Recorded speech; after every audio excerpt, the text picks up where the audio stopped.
तो क्या हाल चाल डेवलपर्स। तो आज के इस वीडियो में हम पढ़ने वाले हैं बिल्डर डिजाइन पैटर्न। और ये हमारे एलआईडी प्लेलिस्ट का 12वां वीडियो है, ठीक है। शायद 12वां ही होगा, मुझे ढंग से याद नहीं रहता। हाँ, लेकिन 12वां ही होगा। और अगर हाँ, तुम लोगों ने अभी तक इस प्लेलिस्ट को शुरू से फॉलो नहीं किया तो लिंक मेरे डिस्क्रिप्शन में डाल रहा हूँ, तो उधर से फॉलो कर लेना। और बात करते हैं थोड़ा सा बिल्डर डिज़ाइन पैटर्न के बारे में। तो देखो, बिल्डर डिज़ाइन पैटर्न यकीन मेरा मानो बहुत इंपॉर्टेंट डिज़ाइन पैटर्न है। अगर तुम्हें आता है तो तुम्हारा जो कोड है ना, यकीन मानो काफ़ी अच्छा बन सकता है, क्योंकि बिल्डर डिज़ाइन पैटर्न मुझे सबसे ज़्यादा पसंद है। अगर कोई डिज़ाइन पैटर्न आए तो ये। और मेरे नज़र में मेरे लिए जो सबसे ज़्यादा यूज़फुल पैटर्न भी था, वो यही बिल्डर डिज़ाइन पैटर्न था। और मुझे मतलब फिर समझो ना, मुझे अगर समझ में आ रहा है कि इसकी यूज़ है। और मैं एक बात बता दूँ, तुम कोई से भी प्रोजेक्ट बना रहे हो तो मान के चलो कि उसमें एक आध दो जगह तो तुम्हें बिल्डर डिज़ाइन पैटर्न लगाने की ज़रूरत पड़ सकती है। और ये ज़रूरी है कि पड़ सकती है, क्योंकि देखो, जो बिल्डर डिज़ाइन पैटर्न है ये हमारे पैरामीटर्स के ऊपर बेस्ड है, ठीक है। और जितने ज़्यादा पैरामीटर्स हैं, तो अगर तुम पैरामीटर्स तुम्हें लेना है अपने क्लासेस या फंक्शंस में, तो तुम्हारे लिए बिल्डर डिज़ाइन पैटर्न बहुत ही इंपॉर्टेंट हो सकता है, अगर उसमें ऑप्शनल पैरामीटर्स भी हैं तो। नहीं है तो तब बात डिफरेंट है। अगर ऑप्शनल पैरामीटर्स ही नहीं है, ऑब्जेक्ट से भी काम वगैरह चला सकते हैं। तो मुझे लगता है कि ज़्यादा ऐसे इंट्रो में बात करने की ज़रूरत नहीं है। सीधा हम लोग चलते हैं वीडियो पे। जो हमारे जो नोट्स मैंने तैयार किए हैं और जो एग्जाम्पल्स मैंने बना के रखे हैं वो तुम्हें दिखाते हैं, और यकीन मानो हर चीज़ तुम्हें समझ में आएगा, क्योंकि मैंने पूरी कोशिश की है एकदम बेटर समझा पाने की। ओके, सो ये वो नोट्स है जो मैं बिल्डर डॉट आईओ को समझाने के लिए तुम लोग के लिए प्रिपेयर कर रखा है, ठीक है। तो इसमें काफ़ी सारे स्टेप्स में डिवाइड हुआ है, तो चलो देखते हैं। सो बिल्डर आईओ क्या पैटर्न क्या है, पहली चीज़ तो ये देखना। तो ये अगेन एक क्रिएशनल पैटर्न है, क्योंकि ऑब्जेक्ट के क्रिएशन से रिलेटेड चीज़ें हैं, तो ऑब्जेक्ट क्रिएशनल पैटर्न है, ठीक है। इसका काम होता है कॉम्प्लेक्स ऑब्जेक्ट को स्टेप बाय स्टेप बनाना, बिना किसी बात या टेंशन के। ऑब्जेक्ट के अंदर क्या क्या पार्ट्स हैं और कैसे असेंबल होते हैं। तो देखो, इसका सीधा सीधा कहना है कि तुम्हारे पास अगर एक कॉम्प्लेक्स ऑब्जेक्ट है, बहुत ज़्यादा कॉम्प्लेक्स ऑब्जेक्ट है, जिसमें मान लो कि तुम 8-10 पैरामीटर्स पास कर रहे हो, ठीक है, उसके कंस्ट्रक्टर में। अगर तुम किसी भी क्लास के कंस्ट्रक्टर में 8-10 पैरामीटर्स पास कर रहे हो, तो इसमें तो बहुत हाई चांस है, सब तुम 95% केसेस में ये मान सकते हो कि उसमें से 3-4 और रिक्वायर्ड होंगे, बाकी ऑप्शनल होने वाले हैं, ठीक है। पर वो ऑप्शनल डिपेंड करता है कई सारी चीज़ों पे। हो सकता है तुम ऐसा कोई मेथड रन कर रहे हो जिसके लिए वो ऑप्शनल फील्ड भी रिक्वायर्ड है, पैरामीटर भी रिक्वायर्ड है, तब क्या, तब तो प्रॉब्लम हो सकती है ना। उस बीच में ऐसा हो सकता है कि तुमने उसका ऑब्जेक्ट बनाया हो और जो रिक्वायर्ड पैरामीटर था उस ऑब्जेक्ट को, उस मेथड को रन करने के लिए वो था नहीं, तो ऐप तो रन टाइम में गया, रन टाइम में क्रैश होगा। और अगर ऐप रन टाइम में क्रैश हुआ तो भाई साहब ये बहुत मुश्किल होता है कि उसके एरर को ढूंढना। कम जो भी एरर आनी हो कंपाइल टाइम में आ जाए, वेल एंड गुड है भाई, ठीक है यार, मैंने देख लिया, उसको फिक्स कर दिया। लेकिन अगर कंपाइल टाइम में कुछ फटता है तो उसको डिटेक्ट करना मुश्किल होता है। नहीं, ऐसा भी नहीं कि बहुत मुश्किल होता है, हमारे पास स्टैक ट्रेसेस होते हैं, लॉग्स होते हैं, इन्फॉर्मेशंस होती हैं कि आखिर फटा तो फटा कहाँ। लेकिन फिर भी सेफ्टी के लिए ज़रूरी है। प्रोडक्शन में क्रैश हो कराने से अच्छा है कि हम उसे पहले ही पता करके रखे रहें ना। तो एक हिसाब से समझा जाए तो बिल्डर पैटर्न इसी चीज़ को सॉल्व करता है कि अगर किसी क्लास में तुम्हारे पास बहुत सारे पैरामीटर्स हैं जो पास करने हैं, ठीक है, और उसी को ये सिंप्लीफाई करता है, और उसी के लिए एक डिज़ाइन है, तो एक मतलब स्ट्रैटेजी है जिसका यूज किया जाता है, और उसी डिज़ाइन या स्ट्रैटेजी को कह लो कि हम बिल्डर डिज़ाइन पैटर्न कहते हैं, ठीक है। बहुत मस्त डिज़ाइन पैटर्न है। मैं तो जान के बड़ा खुश हुआ था कि इस तरह से भी हम चीज़ों को कर सकते हैं, और ये सच में काम आता है। ये ऐसा डिज़ाइन पैटर्न है ना, जो मान के चलो कि तुम्हें कोई भी प्रोजेक्ट बना लो, हो सकता है एक आध बार उसमें काम आ ही जाए, ठीक है। सिंपल बोलूँ तो क्या, ऑब्जेक्ट बनाना अलग चीज़ है और ऑब्जेक्ट का यूज करना अलग है, ठीक है। बिल्ड एंड पैटर्न ऑब्जेक्ट बनाने की कॉम्प्लेक्सिटी को हाइड करता है। जैसा कि मैंने कहा, हमारे पास ढेर सारे पैरामीटर हैं, तो उसको बनाना कॉम्प्लेक्स हो सकता है, ठीक है। और एक चीज़ और मैं यहाँ डिस्कस करना चाहता हूँ टेलीस्कोपिंग के बारे में। अगर तुम्हारे पास देखो ढेर सारे ऑब्जेक्ट है, तुम ऑप्शनल वगैरह पास तो कर ही रहे हो, जाहिर सी बातें करोगे ही। पर इस दौरान होता ये है ना कि हम एक क्लास के अंदर मल्टीपल कंस्ट्रक्टर्स बनाते हैं, ठीक है। और मल्टीपल कंस्ट्रक्टर में हम मल्टीपल पैरामीटर्स लेते हैं, ठीक है। और उस पैरामीटर के बेस पे जो कंस्ट्रक्टर रन होता है, होना होता है, वो रन हो जाता है। और हम अगर किसी क्लास के अंदर मल्टीपल कंस्ट्रक्टर लगा रहे हैं, उसमें मल्टीपल पैरामीटर्स हैं, तब उस जगह पे हम उसे कहते हैं टेलीस्कोपिंग, ठीक है, उसका का नाम है। वैसे बाय द वे हम वो सब कोड में देखेंगे। जैसे कि मैं फॉलो करता हूँ, मैं नोट में कोड नहीं ऐड करता, तो हाँ, नोट में कोड नहीं है, तो यहाँ कोई कोड नहीं है, ठीक है। अब देखते हैं कि प्रॉब्लम क्या सॉल्व करता है, ठीक है। जब किसी ऑब्जेक्ट में बहुत सारे पैरामीटर्स हों, अभी मैं बता चुका हूँ। कुछ पैरामीटर्स ऑप्शनल हो भाई, जो बहुत सारे पैरामीटर तो ज़ाहिर सी बात है कुछ ना कुछ तो ऑप्शनल होंगे ही होंगे। ऑब्जेक्ट को अलग अलग कॉम्बिनेशन के साथ बनाना हो, ठीक है, हो सकता है भाई। देखो तुम्हारे पास कई बार ऐसे कॉम्बिनेशंस हो सकते हैं मेथड को रन करने के लिए, जो रिक्वायर्ड और नॉन रिक्वायर्ड पैरामीटर्स दोनों लगे, तब तो गया। अब यहाँ देखो, कंस्ट्रक्टर मेसी हो जाता है। तो कंस्ट्रक्टर मेसी हो जाने से क्या मतलब है? कंस्ट्रक्टर मेसी हो जाने से मतलब वही है कि हमारे पास एक मल्टीपल कंस्ट्रक्टर्स हो जाते हैं, और ये डिटेक्ट करना मुश्किल होता है कि कौन सा रन करना है कौन सा नहीं। तो वही है, कंस्ट्रक्टर ओवरलोड बढ़ जाता है। वही बात मैं जो कह रहा हूँ, टेलीस्कोपिंग वही है, कंस्ट्रक्टर ओवरलोडिंग। तो दोनों एक ही चीज़ को कहा जाता है। कोड क्या है यार, कोड पढ़ना और मेंटेन करना मुश्किल हो जाता है। चलो ठीक है, बिल्डर पैटर्न यहीं पे एंट्री लेता है। एकदम मेन कैरेक्टर मूवमेंट होता है बिल्डर पैटर्न का, हीरोइक मूवमेंट भी and character movement. So builder design pattern क्यों यूज़ करें? ठीक है, देखते हैं क्या क्यों यूज़ करना है। रीडेबिलिटी इंप्रूव होती है, ठीक है। ऑब्जेक्ट क्रिएशन क्यों क्लियर और ह्यूमन रीडेबल हो जाता है। इम्यूटेबल ऑब्जेक्ट बनाना इजी, ऑब्जेक्ट बनाने के बाद चेंज करना हो, सेफ डिज़ाइन है, ठीक है। ऑप्शनल फील्ड इजीली हैंडल होते हैं। जैसा कि मैंने कहा, कॉम्प्लेक्स कंस्ट्रक्शन लॉजिक आइसोलेट होती है, बिजनेस लॉजिक और ऑब्जेक्ट क्रिएशन मिक्स नहीं होता है, ठीक है। सेम कंस्ट्रक्शन प्रोसेस से डिफरेंट रिप्रेजेंटेशन, एक ही प्रोसेस से मल्टीपल वेरिएशंस बन सकते हैं। और ठीक है, क्या कहा यार, सेम कंस्ट्रक्शन कंस्ट्रक्शन प्रोसेस है डिफरेंट रिप्रेजेंटेशन। हाँ, इसका कहने का मतलब ये है कि डिफरेंट वेरिएशन बना सकते हो तुम एक ही कंस्ट्रक्टर वगैरह कॉल करके। हम देखेंगे, बहुत आसान है ये करना, ठीक है। कब यूज़ करें? फिर बेस्ट सिचुएशन देख लेते हैं क्या है इसके लिए, हमारे बिल्डर के लिए। बिल्डर पैटर्न यूज करो जब ऑब्जेक्ट के में 5 पैरामीटर से ज़्यादा हो। तो देखो ये डिपेंड करता है ना, 5 पैरामीटर सच में बहुत मुश्किल होता है मेंटेन करना। लेकिन कुछ पार्ट में तुम अगर चाहो तो ऑब्जेक्ट्स वगैरह पास करके इसे मेंटेन कर सकते हो। मैं जहाँ क्या कहते हैं, बिल्डर पैटर्न जब जानने से पहले मैं यही करता था। असल में मैं ऑब्जेक्ट में कन्वर्ट ऑब्जेक्ट लेता था, ठीक है, डायरेक्ट पैरामीटर्स पास करने के बजाय। और ये काफ़ी सही भी था, हमें सजेशंस मिल जाते थे तो उस हिसाब से हम डिसाइड कर लेते थे। पर वो सब बिल्डर पैटर्न जानने के बाद की पहले की बात है, उसके बाद तो बात बदल चुकी है ना। कंस्ट्रक्टर आर्ग्यूमेंट्स के अंदर याद रखना मुश्किल है। अभी क्या वो तो समझाऊँ मैं इसे, बहुत सारे ऑप्शनल फील्ड हो और object step by step build होता हो।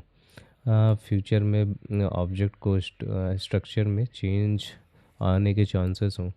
और रियल वर्ल्ड थिंकिंग में देख ले क्या है, कॉन्फ़िगरेशन ऑब्जेक्ट है, request response payloads and complex domain models कब यूज़ ना करें। अब मेरे ख्याल से अब तक तो तुम लोग समझ ही गए होगे कब यूज़ ना करें, लेकिन फिर भी हम देख लेते। ऑब्जेक्ट सिंपल हो, 2 से 3 फील्ड हो, सिर्फ एक ही फिक्स्ड वे हो ऑब्जेक्ट बनाने का, ठीक है। एक्स्ट्रा एब्स्ट्रैक्शन या ओवर इंजीनियरिंग हो रही हो तब ना करो। और परफॉर्मेंस क्रिटिकल कोड जहाँ एक्स्ट्रा ऑब्जेक्ट वो वॉइड करना हो। मतलब वही बात हमने जो सिंगलटन पैटर्न की बात की थी, तो उसे कुछ वहाँ से रिलेट कर सकते हो कि हमने कई बार रैम यूसेज को भी तो देखना पड़ता है, जिसके लिए हमें ऐप वगैरह ऑप्टिमाइज करना पड़ता है, क्योंकि ज़्यादा ऑब्जेक्ट हो जाएंगे तो हमारे रैम की प्रॉब्लम हो सकती है, ठीक है। रूल ऑफ थंब क्या, अगर कंस्ट्रक्टर सिंपल है और रीडेबल है, बिल्ड ज़रूरी नहीं है, सीधी बात है। और बिल्डर पैटर्न के मेजर टाइप्स देख लेते हैं। यहाँ पे कई सारे टाइप्स हैं। कॉन्सेप्चुअल बिल्डर पैटर्न के अलग अलग तरीके होते हैं। वैसे तो देखा जाए तो कोई ज़रूरी नहीं कि तुम इनमें से कोई सब यूज़ करो। मैं तो ये पसंद करता हूँ, फ्लुएंट बिल्डर। और मैं इस वीडियो में इसी के बारे में डिस्कस करूँगा, इसके अलावा और कुछ नहीं डिस्कस करूँगा, बस मैं बता दूंगा कि कैसे क्या होता है। तो आओ देखते हैं यहाँ पे क्या है। Classic builder, director builder. Construction process director decide करता है कि कौन स्टेप चलेगा, और ज़्यादा स्ट्रक्चर्ड होता है, स्ट्रिक्ट फ्लो। ऐसे तो समझाना मुश्किल है, मैं कोड दिखाऊंगा फिर उसके बाद वापस आऊँगा। फ्लुएंट बिल्डर, मेथड बिल्डर, हम इसको देखेंगे, इसमें चेनिंग करते हैं हम चीज़ों की, ठीक है।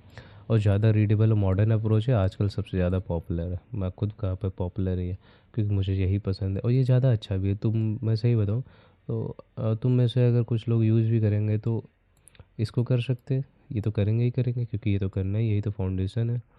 और ये भी कर सकते हैं कुछ लोग, कर भी सकते हैं, उनका मन। अ, और स्टेप बिल्डर में ये होता है ना कि जो फ्लुएंट होता है उसमें स्टेप डिसाइड नहीं होता है। उसमें तुम अभी कुछ किए हो तो आगे कुछ करोगे, आगे कुछ करोगे। ये इसमें होता है कि स्टेप डिफाइंड होता है, अगर ये तुमने किया तो इसके बाद तुम ये करोगे। मतलब ये मतलब इस ये मेथड कॉल किया तो उसके बाद तुम यही मेथड कॉल करोगे। अभी मुझे पता है कि तुम लोगों को ये समझ में नहीं आ रहा होगा, और जाहिर सी बात है नहीं भी आएगा।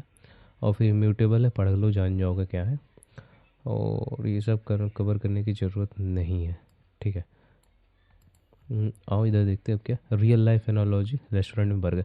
ठीक है, तो मेरे पास जो एग्जांपल है वो सच में यही एग्जांपल है, कोई अलग नहीं है। मैं सोच रहा हूँ एक बार पहले कोड कवर कर ली जाए। नहीं चलो कोड नहीं कवर करते, पहले एग्जांपल ही देखते। सोचो तुम एक रेस्टोरेंट गए हो, ठीक है। डायरेक्टर कंस्ट्रक्टर प्रॉब्लम वाली सिचुएशन। वेटर तुमसे बोले बर्गर चाहिए, तो पहले बताओ कि बर्गर का टाइप क्या होगा, यानी बन टाइप क्या होगा, पैटी टाइप कौन सा होगा, चीज़ चाहिए कि नहीं चाहिए, अनियन डालो कि ना डालो, सॉस का क्या टाइप होना है, एक्स्ट्रा चीज़ हाँ चाहिए कि नहीं, और साइज़ क्या होना है। नहीं, बर्गर है तो इतना चीज़ें डिसाइड करनी पड़ सकती है, अगर कस्टम बनवाने का ऑप्शन है तो।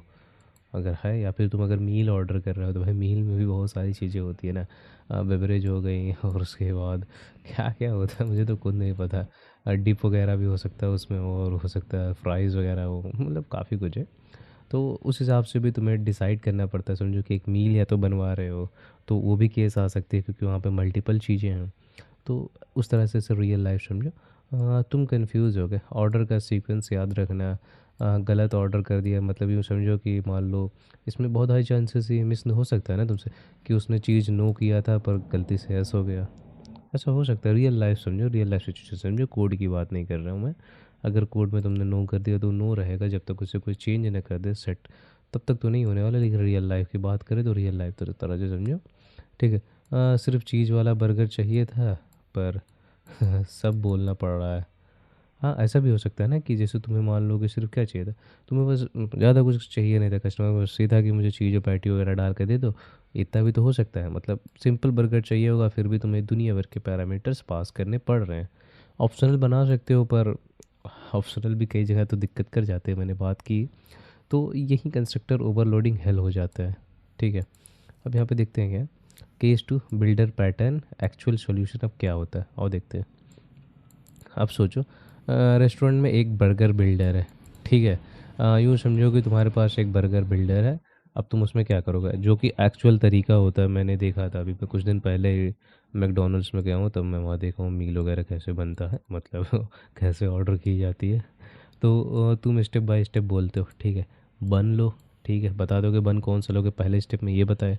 फिर दूसरे स्टेप में पैटी ऐड करोगे कि हाँ भाई मुझे कौन सा पैटी चाहिए, सारे ऑप्शंस में से चूज कर सकते हो, ठीक है। चीज़ चाहिए, अब वो भी उसके बाद ऑप्शन आएगा कि चीज़ लो, एक ही साथ तुम्हारे एक ही साथ ही खोल कर रख देंगे, धीरे धीरे आएगा। मतलब पहले बन पूछ लेगा तुमसे, फिर पैटी पूछ लेगा, फिर चीज़ पूछ लेगा, सॉस पूछेगा, एक्स्ट्रा चीज़ डाल दो या ना डाल दो, अब बर्गर रेडी करो। तो कुछ इस तरीके से, ठीक है। तुम्हें इंटरनल कुकिंग का पता है नहीं, तुम्हें मतलब नहीं है ये सब चीज़ों से, हटाओ, ठीक है। बिल्डर पैटर्न यहाँ क्या कर रहा है, ठीक है। कॉम्प्लेक्सिटी को हाइड कर रहा है, मतलब यूँ समझोगे हम स्टेप बाय स्टेप चीज़ों को डिसाइड करें, फर्स्ट स्टेप ये, सेकंड स्टेप ये, थर्ड स्टेप ये, फोर्थ स्टेप ये, थर्ड, मतलब एक चैनिंग भी एक प्रकार से कर रहे हैं। अगर तुम लोगों ने वो यूज किया होगा जॉड, तो तुम्हें पता होगा हम पहले जी डॉट स्ट्रिंग, भाई मैं तो फंक्शन ही होता है वहाँ पे, तो मेथड मेरे ख्याल से वो नहीं होता। मैंने कभी कोड नहीं चेक किया, तो मैं फंक्शन मान के चलता हूँ, ठीक है। तो फंक्शन है G dot string dot mean dot max dot optional, इस तरह से चेनिंग कर सकते हैं ना। तो सेम चीज़ हम यहाँ भी करते हैं हमारे बिल्डर पैटर्न में, ठीक है। और कुछ अलग नहीं कर रहे होते हैं, बस उसी तरीके की चीज़ें होती हैं। और हम यहाँ क्या है, बिल्डर पैटर्न यहाँ क्या कर रहा है, ठीक है, कॉम्प्लेक्सिटी हाइड कर रहा है। ग्रिल का टेम्परेचर कितनी देर पकाना है, ऑर्डर करना है, ये सारी चीज़ें। क्योंकि ये सब तुम ऐसे समझो कि तुम्हारे मेथड्स के अंदर का लॉजिक होगा। हो सकता है तुम डेटाबेस कॉल कर रहे हो सकता है तुम HTTP रिक्वेस्ट कर रहे हो, या हो सकता है तुम बहुत सारे कॉम्प्लेक्स में वो कर रहे हो, इनक्रिप्शन कर रहे हो, डिक्रिप्शन कर रहे हो, इन क्रिप्टोग्राफी वगैरह। तो अंदर ही अंदर क्या हो रहा है उससे तुम्हें मतलब नहीं है, मतलब बिल्डर को भी मतलब नहीं है। तो वही सारी चीज़ें यहाँ हैं, ठीक है। Same process different result, same builder से veg burger, cheese burger, jumbo burger और डाइट बर्गर सब बन सकता है। सो बस स्टेप थोड़ा अलग है। अब हटाओ इसको, क्या बात की जाए। तो मतलब मेन जो चीज़ें थी वो ये थी, मैंने तुम्हें कोड दिखाने से पहले ये कवर कर दिया, मतलब एक थ्योरी कवर कर दी कि तुम्हें हाँ, थोड़ा-थोड़ा यार ब्लूप्रिंट तो रहे कि अच्छा-अच्छा ये, अच्छा वो, अच्छा ये ऐसा-वैसा।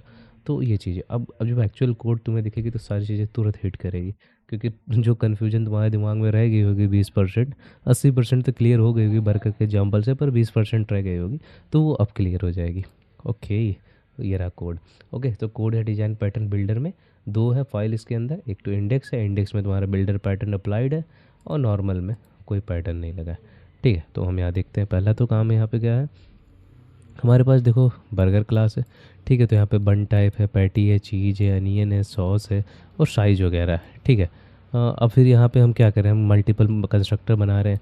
अगर भाई सिर्फ बर्गर टाइप दिया तो ये कंस्ट्रक्टर कॉल करना, अगर ये इतना कुछ दिया तो ये कंस्ट्रक्टर, ये दिया तो ये कंस्ट्रक्टर, ये दिया तो ये कंस्ट्रक्टर, ऐसे ऐसे हम मल्टीपल कंस्ट्रक्टर्स कॉल कर रहे हैं, और यहीं पे हम कंस्ट्रक्टर को ओवरलोड कर रहे हैं। कुल मिला जुला के कहे तो कंस्ट्रक्टर टेलीस्कोपिंग हम यहाँ पे कर रहे हैं। हाँ, ये कंस्ट्रक्टर पूरा नहीं लिखा है, पर कोई फ़र्क नहीं पड़ता लिखा हो चाहे ना लिखा हो, क्योंकि काम तो ऐसे ही होना है, क्योंकि ये टाइप स्क्रिप्ट है। तो कंपाइल वम्पाइल होता है तो थोड़ा डिफरेंट चीज़ होता है, लेकिन ये काम तो करेगा। ठीक है, तो कुछ इस तरीके से देखो। और फिर उसके बाद हम यहाँ पे डाल दिए कि हमें क्या क्या चाहिए। तो ऐसा भी ऑप्शन हो सकता है, अब तुम्हें तो पता है कि हमें कभी ये पास करना पड़ सकता है, कभी ये, कभी ये, कभी ये। तो एक बहुत दिक्कत होता है। और एक चीज़ और तुम्हें मैं बताता हूँ इसमें क्या प्रॉब्लम होती है। जैसे कि मान लो तुम्हें वन टाइप बताना है, ठीक है, ठीक है पैटी, लेकिन अब तुम्हें चाहते हो कि चीज़ मुझे डालना ही ना पड़े। मतलब इसमें अगर मैं यहाँ चीज़ ट्रू है, तो तुम्हें चीज़ यहाँ पे चीज़ नहीं चाहिए, मुझे चीज़ का बात ही नहीं करना। लेकिन फिर भी तुमको अनियन के लिए, ये अनियन पैरामीटर पास करने के लिए ट्रू, तो तुम्हें चीज़ पास करना ही पड़ेगा फॉल्स। ये भी एक दिक्कत है इस कोड में, तुम्हें ये पता हो, समझ में आ रही हो तो। क्योंकि जो ऑप्शनल चेनिंग वो इस तरह से नहीं होती, क्योंकि ऑप्शनल ऑप्शनल पैरामीटर जो हम पास करते हैं, तो सबसे पहला काम क्या होता है, सबसे पहले हम सारे रिक्वायर्ड पैरामीटर्स को पास करते हैं, फिर उसके बाद हम ऑप्शनल पास कर सकते हैं। ठीक है, समझो अगर हमारे पास 3 रिक्वायर्ड फील्ड है और 4 ऑप्शनल फील्ड है, ठीक है, तो 3 रिक्वायर्ड तो देखो पास करने ही करने हैं, उसमें तो कोई गुंजाइश की बात नहीं। लेकिन जो हमारे पास 4 ऑप्शनल फील्ड्स हैं, उसमें मान लो तुम्हें 4 से पहले के 2 पास नहीं करने थे, भाई कोई मतलब नहीं, वो डिफ़ॉल्ट छोड़नी है तुम्हें, और बाकी के लास्ट के 2 पास करने हैं। तो यहाँ पे तुम्हारे पास कोई ऑप्शन नहीं होता कि तुम उस 2 को स्किप कर सको, तुम्हें वो दोनों पास करना पड़ेगा, वो तुम्हें करना ही करना है, समझे। तो वो चीज़ से बच नहीं सकती, इस जगह पे ये हो सकता है, ये एक प्रॉब्लम है। और एक प्रॉब्लम तो तुम मेथड ओवरलोडिंग देख ली, इतने सारे पैरामीटर्स याद रखना मुश्किल है। अब वो बात अलग है कि तुम सोचोगे कि हाँ मैं बना रहा हूँ, मुझे क्यों नहीं मालूम होगा। तो भाई एटीट्यूड है ये तो। अपना एटीट्यूड डील कर लेना। लेकिन जो प्रॉब्लम है वो यही है, आगे चल के मेंटेनेबल में सच में मेंटेबिलिटी भी सच में प्रॉब्लम होगी।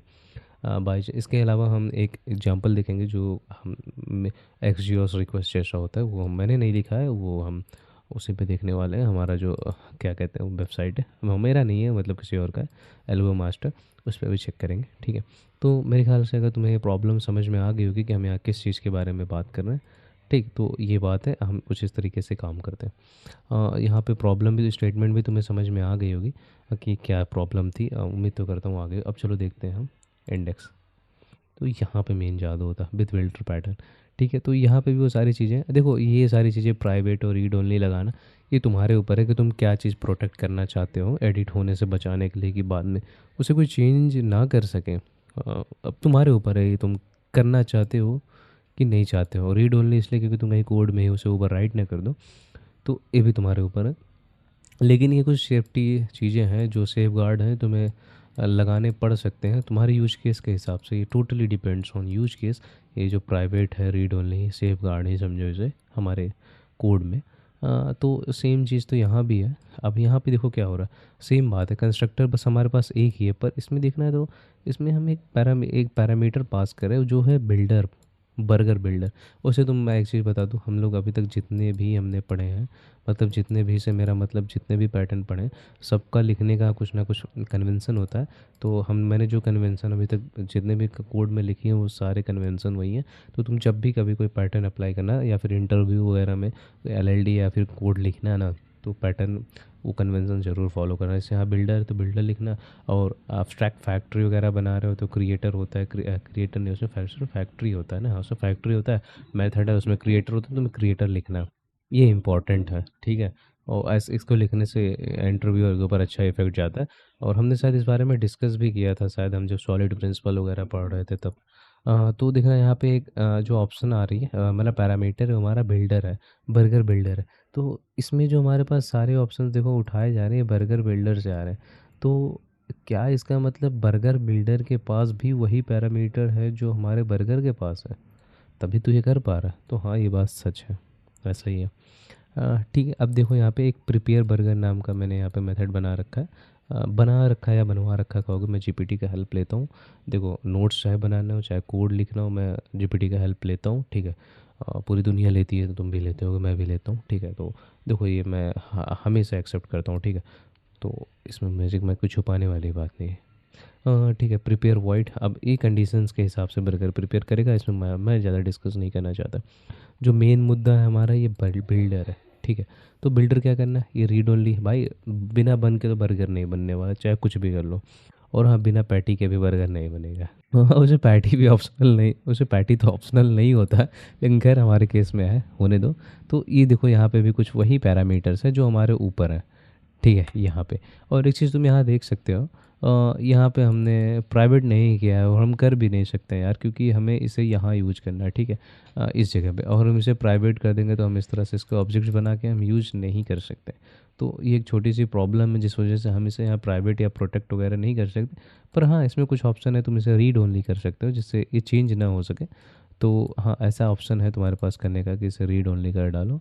पर ये तुम्हारे ऊपर है, तुम करना चाहो तो करो, नहीं करना चाहो तो मत करो, ठीक है। और यहाँ पे देखते हैं, ठीक है। तो ये तो तुम्हें समझ में आ गया। अब यहाँ पे देखो कंस्ट्रक्टर एक ही है, ठीक है, जो सिर्फ रिक्वायर्ड पैरामीटर्स ले रहा है, जो कि हमारा ये है। और इसके अलावा तो बाकी कुछ भी रिक्वायर्ड है नहीं।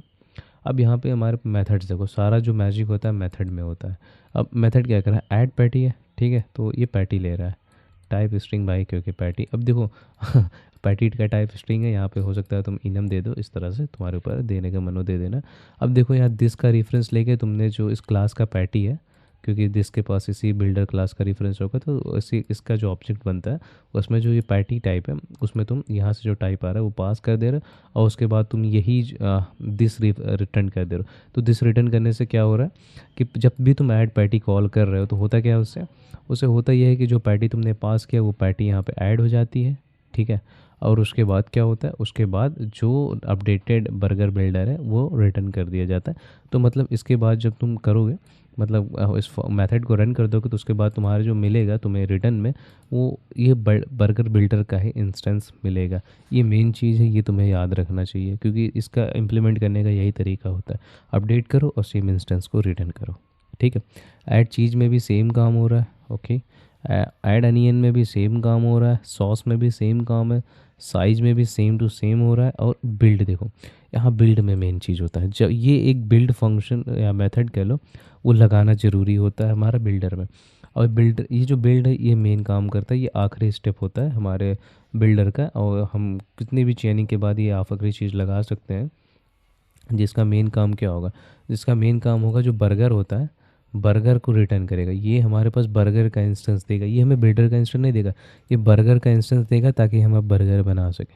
उसमें क्या पास करेगा, दिस पास कर, दिस मतलब ये बर्गर बिल्डर का रेफरेंस पास करेगा। और इसको रेफरेंस भी किसका चाहिए था, इसके कंस्ट्रक्टर को बर्गर बिल्डर का रेफरेंस चाहिए था, तो ये उसे पास करेगा। तो यहाँ मेन चीज़ देखो यही है, ठीक है। मेन चीज़ इसमें फॉलो करना होता है कि अच्छा, इसमें दिस का, जो हमारे सारे ऐड करने के मेथड होते हैं या सेट करने के मेथड होते हैं, उसमें हम दिस का रेफरेंस पास करते हैं, लेकिन जो हम बिल्ड होता है उसमें जिसका वो बिल्डर होता है उसका रेफरेंस पास करना पड़ता है। तो ये कुछ मेन चीज़ें हैं जो याद रखनी चाहिए, और यही याद ज़रूरी भी है, ठीक है। अब हम यहाँ देखो क्या कर रहे हैं, हम यहाँ पे अब सिंपल, अब हम बिल्डर पैटर्न हमने लगा लिया, तो उसे देख रहे हैं कि यूज कैसे किया जाता है। तो देखो क्या, कॉन्स्ट है, बर्गर 1 बना रहे हैं, तो इसका टाइप देखो बर्गर ले रखा है। देखो हमने इसका टाइप एक्सप्लिसिटली स्पेसिफाई किया कि बर्गर है। ऐसा नहीं करते हैं तो प्रॉब्लम होगी, ठीक है, ऐसा होगी। मैं दिखाता हूँ क्या होती है, दिखाता हूँ, एक मिनट देखते जाओ। पहले तो हमने क्या किया, बर्गर का इंस्टेंस ले लिया, ठीक है, डन है। अब वीट हमने फिर ये बन टाइप है, तुम्हें पता होगा पहला आर्गुमेंट बन टाइप है। उसके बाद जस्ट हम बिल्ड कर रहे हैं। अब जब भी हम बिल्ड कर रहे हैं तो क्या हो रहा है, इसके पास जो इंस्टेंस आ रहा है वो बर्गर का आ रहा है, क्योंकि ये बिल्ड करके बर्गर का इंस्टेंस रिटर्न करना है। और जब बर्गर का इंस्टेंस ये रिटर्न कर रहा है, तो बर्गर के अंदर ही तो ये प्रिपेयर बर्गर का मेथड है, ये वाला। तो ये वही कॉल कर रहा है, ठीक है। और बाई चांस चलो एक काम करते हैं, हम पहली चीज़ तो एक हम पहले ये हटाते हैं। क्या यार, इंसर्ट मोड में नहीं है क्या ये? अच्छा, ठीक है। हमने ये हटा दिया। अब हमें तुरंत एरर आ गया, क्यों? क्योंकि अभी ये यहाँ से जो भी कुछ आ रहा है उसके पास इंस्टेंस नहीं है बर्गर का, वो बर्गर का इंस्टेंस नहीं, वो डिफरेंट चीज़ है। ठीक है। और अगर हम इसे यहाँ से हटा दें तो ये कोई एरर नहीं देगा, तो मेन मुद्दा टाइप चेक करने का था। लेकिन अब प्रॉब्लम क्या है, इस बर्गर के पास प्रिपेयर बर्गर का मेथड नहीं है। क्यों? क्योंकि ये बर्गर इंस्टेंस ही नहीं, ये बर्गर का इंस्टेंस ही नहीं है। अभी भी ये बर्गर बिल्डर का है इंस्टेंस। अभी डॉट लगाओ, ये देखो, ये बर्गर बिल्डर का इंस्टेंस। अगर इसको बिल्ड करोगे यहाँ पे तो अभी, अरे यार ये क्या बात है, सजेशंस वगैरह काम नहीं कर रहे हैं। ठीक है, हाँ। तो अभी अब इसके पास जब हमने बिल्ड किया तभी जाके हमारे पास बर्गर का इंस्टेंस आया, उसके पहले नहीं था। मतलब अगर तुम क्लास वगैरह ढंग से समझते हो, दिस वगैरह समझते हो तो ये प्रॉब्लम नहीं होगी। पर मेरा मन किया तो मैंने थोड़ा डिटेल डाल दिया। और यहाँ पे भी सेम चीज़ होता है, हम बर्गर 2 बना रहे हैं। ठीक है, ब्राउन बर्गर, ऐड चीज़ और बिल्ड, सेम चीज़ किया हमने। और यहाँ पे थोड़ी सी बड़ी चेनिंग हमने कर रखी है, सब कुछ डाल दिया। तो एक चीज़ हम जो हमारे चैन में फ़ायदा होता है, जो हम ये फ्लुएंट वाला शायद यूज कर रहे थे ना। कहाँ गया? हाँ, फ्लुएंट बिल्डर। तो हम जो फ्लुएंट बिल्डर यूज करें उसमें ये फ़ायदा होता है कि हम एक मेथड को चाहे तो मल्टीपल बार भी कॉल कर सकते। देखो हमने ऐड पैटी यहाँ पे 2 बार कॉल किया। पहले तो ऐड पैटी हमने चिकन करा दिया, फिर उसके बाद चेंज बीफ कर दिया। पर हमारे केस में देखो क्या होगा, हमारे केस में ये होगा कि वो चेंज हो के बीफ होगा, तो जो लास्ट हमें मिलने वाला है वो बीफ मिलेगा। ठीक है। पर देखो बात यहाँ पे क्या है, पर ये केसेस तो हमारे केस में बिल्कुल भी वैलिड सिंटैक्स नहीं है, क्योंकि देखो ये चेंज हो जा रहा है। ठीक है। और जब ये चेंज हो जा रहा है तो कोई फ़ायदा नहीं है यहाँ पे दो लिख के। पर ऐसे केसेस हो सकते हैं जब भी तुम यहाँ पैटी ऐड करोगे, तो यहाँ पे ऐसा भी एक लॉजिक हो सकता है। और ये जो पैटी टाइप है, सपोज करो कि एरे होता है, हम इसमें अगर मल्टीपल चीज़ें पास, यहाँ पे जो भी चीज़ें पास की जाती वो उस एरे में पुश कर दी जाती, तब यहाँ पे मल्टीपल चीज़ें ऐड करने का बेनिफिट सोच लो कितना बढ़िया होता। पर हमारे केस में ऐसा नहीं है। ठीक है। ये हमारा केस टोटल डिफरेंट है। अगर, क्योंकि हम अगर पहले ये डालें बाद में ये डालें तो लास्ट में जो डालें वही वैल्यू हमें मिलने वाली है। तो जानबूझ के मैंने यहाँ पे 2 डाली ताकि मैं तुम्हें बता सकूँ। क्योंकि बिल्डर पैटर्न का देखो फ़ायदा ही है ना, अगर तुम्हारे पास ऑब्जेक्ट है तो उसमें मल्टीपल ऑब्जेक्ट तुम्हें अगर चाहिए तो तुम इस तरह से पास कर सकते हो। ठीक है, मल्टीपल बार उसे कॉल कर दो, उसमें मल्टीपल ऑब्जेक्ट्स, मतलब एक ऑब्जेक्ट में मल्टीपल वैल्यूज़ चली जाएंगी। ठीक है। ऐड कर दो चीज़, ऐड कर दो अनियन, ऐड कर दो सॉसेस, मेयो, सब ऐड कर दो। और उसके बाद उसे बिल्ड करके फिर बाद में प्रिपेयर कर दिया, हो गया। कितना आसान है, देखा ना। हमने चैन लगा, चैनिंग की और चैन करके हमने बना दिया। अब तुम लोग कहोगे कि इसमें भी मिस हो सकता है, तो भाई मिस तो हो ही सकता है। पर तुम वर्क फ्लो देखो ना, बिल्डर का काम होता है कि तुम्हारे कोड को इम्प्रूव करना है। ठीक है।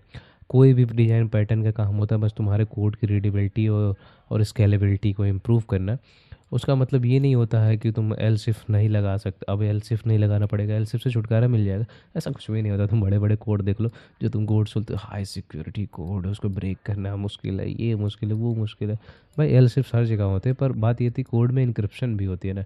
कोड जब रन होता है, जितना पार्ट, जैसे मान लो कुछ जो होते क्रैक, हम इस बारे में नाम नहीं लूँगा। हाँ हाँ, मान लो कि उसमें जितना पार्ट कोड का रन होता है सिर्फ उतना ही डिक्रिप्ट होता है, बाकी इनक्रिप्टेड होती है। तो जब जिस पार्ट का कोड रन होता है वही इनक्रिप्ट किया जाता है। तो वो कुछ उस तरह से चीज़ों से सिक्योरिटी बढ़ाई जाती है कोड की। वो भी एक सिक्योरिटी है, वो अलग काम के लिए होता है। सर्च कर लेना क्यों होता है। ठीक है। तो यहाँ पे बर्गर 3 वगैरह है। तो ठीक है, ये तो कंप्लीट हुआ। ठीक है।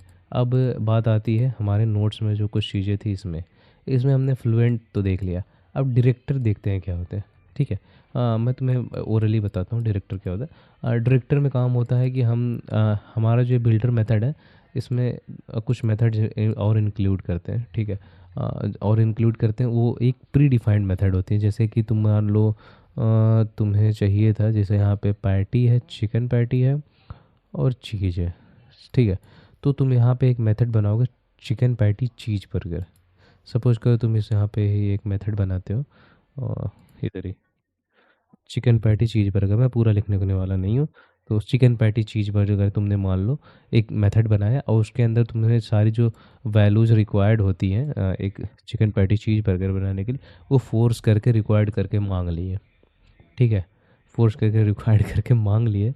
तो बस वही चीज़ डायरेक्टर बिल्डर है और कुछ भी नहीं। यहाँ पर देखो कंस्ट्रक्टर प्रोसेस अलग होता है, डायरेक्टर डिसाइड करता है कि कौन सा स्टेप कब कॉल होगा। तो वही कहने का मतलब ये है कि इसमें हम पहले से एक डिफिनेशन डाल देते हैं, हम एक समझो कि एक टेम्पलेट मेथड बना रखे होते हैं किसी चीज़ का, वो अपने हिसाब से वैल्यूज़ लेके अपने हिसाब से कॉल करके हमें रिटर्न कर देता है। अब वो जो डायरेक्टर होगा वो रिटर्न ये डिस्क का रेफरेंस नहीं रिटर्न करेगा, वो यही बिल्ड ही रिटर्न करने वाला भाई, क्योंकि वो तो प्रिपेयर हो चुका है ना, इसलिए। लेकिन तुम्हारे ऊपर है कि तुम किस तरह से डिज़ाइन करते हो। तुम्हें दिस का रेफरेंस चाहिए तो दिस का पा सकते हो, नहीं तो इसका पा सकते हो। उससे तो ज़्यादातर यही होगा, जाहिर सी बात है। जिसका भी बिल्डर होगा उसका ही रेफरेंस होगा। पर हो सकता है यार कुछ यूज केस भी हो, क्या पता मुझे। ठीक है। स्टेप बिल्डर में इसी होता है कि इसमें हम स्टेप डिफाइन, इसमें थोड़ा सा इनहेरिटेंस वगैरह भी यूज़ किया जाता है। मल्टीपल इंटरफेसेस डिफाइन की जाती है हर स्टेप की, जो तुम हर स्टेप यहाँ पे देख रहे हो। अनियन, सॉसेज, साइज, सबकी इंस्टेंस डिफाइन की जाती है, उसको इनहेरिट किया जाता है, इम्प्लीमेंट किया जाता है। यहाँ पे हम इंटरफेसेस ही बनाएंगे ताकि एक कॉन्ट्रैक्ट डिफाइन कर सकें। तो फिर उसके बाद होता ये है कि उसमें हम एक स्टेप डिफाइन करते हैं कि अगर अनियन है तो अनियन के बाद फिर वो रिटर्न करता है, उसका इंस्टेंस रिटर्न होता है जो भी हमारा। समझ लो कि मान लो कि तुम फोर्स करना चाहते हो, ठीक है। तुमने इस बात को फोर्स किया कि तुम पैटी तुमने ऐड किया, तो उसके बाद तुम चीज़ ऐड करोगे, ठीक है। अरे नहीं यार, इस तरह से तो कन्फ्यूजन हो जाएगी तुम्हें। अगर तुमने पैटी ऐड किया तो उसके बाद तुम सॉसेज ऐड करोगे। तुम ये फोर्स कर रहे हो कि पैटी के बाद सॉसेज आना चाहिए, ठीक है। तो वो फोर्स कर रहे हो, फिर मान लो तुम चाहते हो कि सॉसेस के बाद तुम चीज़ ऐड करने का ऑप्शन दोगे, तो फिर तुम चीज़ ऐड करोगे। तो मतलब इस स्टेप को डिफाइन कर सकते हो और एक स्टेप को मल्टीपल बार कॉल नहीं कर सकते हो। इस केस में तो नहीं कर सकते हो। अगर तुम किस तरह से कोड डिजाइन कर ले जाए तो जिसमें कर सकते हो तो कोई बात नहीं, कर ही लो, क्या दिक्कत पड़ा है। समझे। तो उस केस को हम कहते हैं स्टेप पैटर्न। ठीक है। इम्यूटेबल है, साफ से ही पता चल रहा है यार, इसमें रीड ओनली वगैरह होता है, म्यूटेबल नहीं होता है। तो देखो, हमने जो मेन मुद्दा था हमने कोड कवर कर लिया, हमने हमारी जो थ्योरी थी वो कवर कर ली। और क्या वीडियो ख़त्म हो गई? बिल्कुल भी नहीं ख़त्म हुई, मैं कुछ और भी रखा हूँ तुम लोगों के लिए। पर एक चीज़ और कमेंट में ज़रा बताना कि कैसा पढ़ाया मैंने, मतलब समझाया सही है कि नहीं। मैं थोड़ा सा चेंज कर रहा हूँ यहाँ अपने आप में। बाय द वे मैंने एक बिल्डर पैटर्न का एक ये डायग्राम भी डाल रखा है। और इसमें देखो कुछ होता नहीं है खास, जो हमारा यूएमएल डायग्राम जैसे क्लास वाला होता है वैसे ही होता है। यहाँ पे भी समझो वही क्लास डायग्राम, बीच में हमने बिल्डर इंट्रोड्यूस कर दिया और ये हमारा क्लाइंट है, बस ख़त्म। इससे ज़्यादा कुछ भी नहीं है इसका, और ना कुछ होता है, इतना ही है। तो ये बात हो गई। ये बात, अब मैं एक एग्जाम्पल और डिस्कस करना चाहता हूँ जो कि एल्गो मास्टर पे मेरा मन है तुम लोग से करना चाहता हूँ। सो कि देखो, मैं एल्गो मास्टर में से बाय द वे जो डायग्राम तुमने देखा मैं यहीं से इंस्पायर होकर बनाया था। और यहाँ पे इन्होंने जो एग्जांपल लिया एच टी टी पे रिक्वेस्ट क्रिएट करने का एग्जांपल लिया। तो वही देखो टेलीस्कोपिंग कर रहे हैं, ठीक है।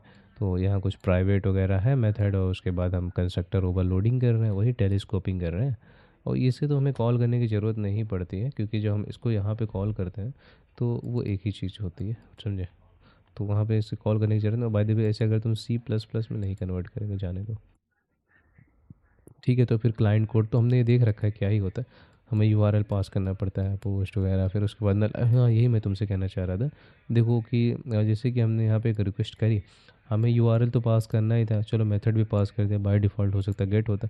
पर ये जो दो चीज़ें तुम्हें ये पास ही नहीं करनी थी, ठीक है। तुम्हें डायरेक्ट ये तीसरा पास करना था, पर कोई ऑप्शन नहीं होता ना कि बिना इसको पास किए तुम जा सको, तो ये करना ही पड़ता है। तो यहाँ पे भी वो सेम चीज़ जैसे भी यहाँ पे भी। तो ये कुछ प्रॉब्लम है इस डिज़ाइन में। तुमने अगर एक्सयूएस यूज़ किया होगा तो तुम्हें शायद ये पता होगा, जब भी तुम पोस्ट रिक्वेस्ट करते हो तो उसमें बाई चांस मान लो तुम्हें कुछ ऐसा कंडीशन हो सकता है, मेरे साथ हुआ, उसमें तुम्हें बॉडी नहीं पास करनी है किसी कारण, चलो नहीं करनी है बॉडी, टोटली तुमने बैकएंड पे ऑप्शनल रख रखी, लेकिन हेडर ऑप्शनल नहीं है भाई। ऑथेंटिकेशन के लिए चलो हेडर ज़रूरी होता है, कई बार तुम बियरर टोकन भेज रहे होते हो तो उसमें उसे नल पास करना पड़ता है बॉडी वाले पार्ट को। ये काफ़ी अनोइंग लगता है मुझे, बेकार लगता है। मुझे जब ये करना पड़ा तो मुझे कोड देख के क्या लिख दिया यार, ऐसा फील हुआ था। ये बात सच है, मुझे ऐसा ही लगा था। तो ये हमारा प्रॉब्लम स्टेटमेंट है, ठीक है। और हम इसका non problem, by the way एक डायग्राम यहाँ भी है डायरेक्टर वगैरह वाला, तो तुम ये देखना चाहो तो देख सकते हो, कुछ चीज़ें इसमें होंगी ना, तुम ऑनलाइन भी रिसर्च करना चाहो तो कर सकते हो। और हाँ, मेन मुद्दा मुझे यहाँ बात करना था। यहाँ पे देखो H T T P request है, ठीक है। You R L read only है, जाहिर सी बात है। एक बार यू आर एल पास कर दे, दोबारा उसे चौधरी चौक की गलती से भी चेंज हो जाए, या फिर इनमें से किसी कोई भी चीज़ गलती से चेंज हो जाए तो वो सारी चीज़ें। और कंस्ट्रक्टर जिस तरह हमने सेम पास किया यहाँ पे एचटीटीपी बिल्डर, बिल्डर का रेफरेंस यहाँ पे पास कर रहे हैं। ठीक है, मैंने ये सही बताऊँ, ये जो कोड एग्जाम्पल है मैं पहले नहीं पढ़ा हूँ, तुम लोग के साथ ही पढ़ा हूँ, बस मैं देखा था। ठीक है, तो सेम चीज़ें यहाँ भी है। तो मुझे ये तो नहीं समझ में आ रहा है कि ये लोगों ने स्ट्रिंग, अब स्ट्रिंग क्यों रिटर्न किया है, जो भी हो ये इनका अपना खुद का कुछ इम्प्लीमेंटेशन होगा। ठीक है, फिर ये क्लास एक बिल्डर है और फिर बिल्डर में भी ये सेम तरीके का काम कर रहा है। अच्छा हाँ, एक चीज़ देखना, ये बिल्डर का मेथड नहीं था इसलिए स्ट्रिंग रिटर्न कर रहे हैं, गलती हो गई मेरे से। अब बिल्डर यहाँ है तो बिल्डर में इसका रेफरेंस है। हाँ चलो ये ठीक है। कन्फ्यूज़न हो गई थी। हाँ हाँ, कोई बात नहीं, हाँ यहाँ ठीक है।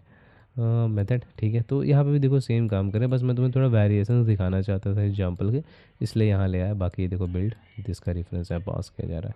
ठीक है, तो वही सारी चीज़ें फिर यहाँ पे तुम्हें देखोगे। मेरे ख्याल से अगर इन्होंने कहीं मल्टीपल डाल रखा है, नहीं यहाँ पे भी नहीं डाला हुआ, पर तुम मल्टीपल पास कर सकते हो अगर तुम अपने कोड को इस तरह से डिज़ाइन करो तो मेरे ख्याल से अब तुम्हें ये तो समझ में आ गया होगा बिल्डर पैटर्न क्या है, और कब यूज करना है, कब अवॉइड कर सकते हो, और हमेशा क्या अवॉइड कर सकते हो। तो हाँ, हमेशा अवॉइड कर सकते हो। सारे डिज़ाइन पैटर्न तुम अवॉइड कर सकते हो, सारे डिज़ाइन प्रिंसिपल तुम अवॉइड कर सकते हो, सारे आर्किटेक्चर पैटर्न तुम अवॉइड कर सकते हो, करने का कर सकते हो, पर प्रॉब्लम तुम्हें ही होगी, तुम्हें ही झेलना है। मैं क्या, मैं तो चल रहा हूँ, हो गया मेरा।